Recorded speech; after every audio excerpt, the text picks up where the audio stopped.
Welcome back. We continue to share Hoosiers memories of Bob Knight with you tonight. He passed away yesterday at the age of 83. Rich Nye joins us in studio tonight after speaking with former 13 News sports director Don Hein. I have on the red jacket today. I don't have a red sweater, but This is certainly in memory of Bob Knight, who as a member of the media kept us on our toes. No one covered Bob Knight more than Don Hein for Channel 13. Don Hein, our longtime WTHR 13 sports director, had an on and off relationship with Bob Knight for many years. But toward the end of Bob Knight's run at IU, Don Hein was the guy that we went to when we needed to talk to Bobby Knight. Did you enjoy the challenge of dealing with Knight? No question. He was as he is.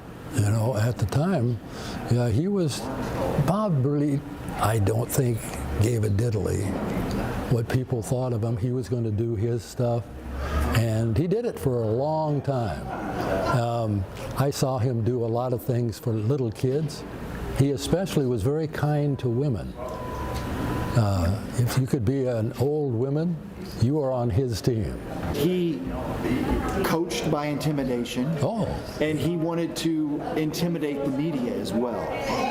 He got it to the media a little more than he got to me, I think. Yeah, so how did you deal with that? I took every second I could. Nobody else was getting that stuff, Rich, you know well. So just write it out. How do you think Bob Knight should be remembered? He will be remembered as not only a great coach, and here comes the but, and a lot of the things he did that we didn't see still were good, and the but had to do with the way he reacted sometimes to people. I just remember he was so kind to me.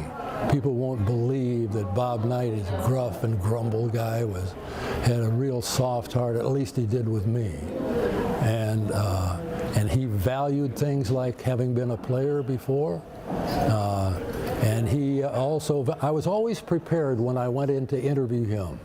He never would get one over on me because I had 4 or 5 slotted down there that I could go to and need. Yeah, and I think he respected that too.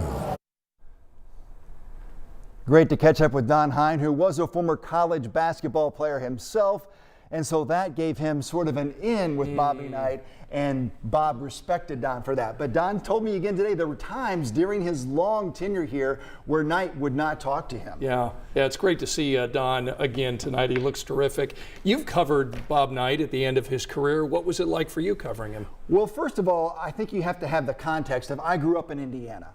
I've been here my whole life, and Bob Knight was a hero-worshipped figure in this state. In the 70s and 80s, there was nothing bigger than Bob Knight.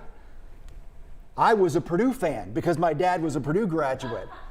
And so I dealt with that, but that was just the facts of the matter. Now, when I became a member of the media, I knew, like Don said, you had to be prepared. You needed to be ready. You needed to come with good questions, ask questions, and be ready. He still might not answer your question, and he might try to challenge you, but for the most part, if you had good questions and were prepared, he respected that. Yeah, love the reflections from you and Don tonight, Rich. Thanks so much. Thanks, Rich. Well, we've got to look at more of the memories Hoosiers are sharing. That's on our website. And be sure to go to WTHR.com. We've got the complete coverage of the General's death.